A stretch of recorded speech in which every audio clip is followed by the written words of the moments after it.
നിങ്ങൾ ഈ dichotomy of control എന്നൊരു തിയറിയെ കുറിച്ച് കേട്ടിട്ടുണ്ടോ? പണ്ട് കാലത്ത് ഗ്രീസിലുള്ള സ്റ്റോയിക് ഫിലോസഫേഴ്സ് ഉപയോഗിച്ചിരുന്ന ഒരു തിയറിയാണ് ഈ ഡൈക്കോട്ടമി ഓഫ് കൺട്രോൾ എന്ന് പറയുന്നത്.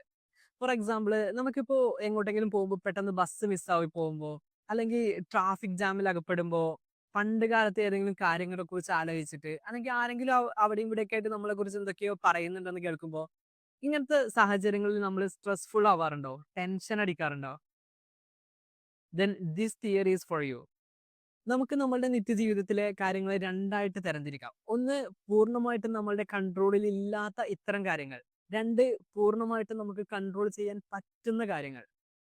നമ്മളുടെ ജീവിതത്തിൽ ഇത്തരം കൺട്രോൾ ചെയ്യാൻ പറ്റാത്ത കാര്യങ്ങൾ മൊത്തം അങ്ങ് മാറ്റി നിർത്തുക. അതിലേക്ക് നമ്മളുടെ ശ്രദ്ധ ഒട്ടും കൊടുക്കാതിരിക്കുക. എന്നിട്ട് നമ്മളുടെ കയ്യിലുള്ള നമുക്ക് കൺട്രോൾ ചെയ്യാൻ പറ്റുന്ന കാര്യങ്ങളിൽ പൂർണ്ണമായിട്ടും ഫോക്കസ്ഡ് ആയിട്ട് വർക്ക് ചെയ്ത് കഴിഞ്ഞാൽ നമ്മളുടെ ഇത്തരം ആലോചനകൾ കൊണ്ടുള്ള മാനസികപരമായിട്ടുള്ള ടെൻഷൻ, സ്ട്രെസ് ഇതെല്ലാം നമുക്ക് മാറ്റിക്കൊണ്ട് പൂർണ്ണമായിട്ടും നമുക്ക് നമ്മുടെ മാനസിക ആരോഗ്യത്തെ നിലനിർത്താൻ സാധിക്കും.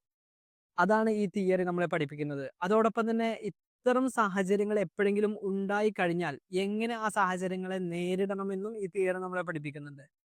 This is the day 20 of my 1000 days challenge. That's it for today. See you all tomorrow.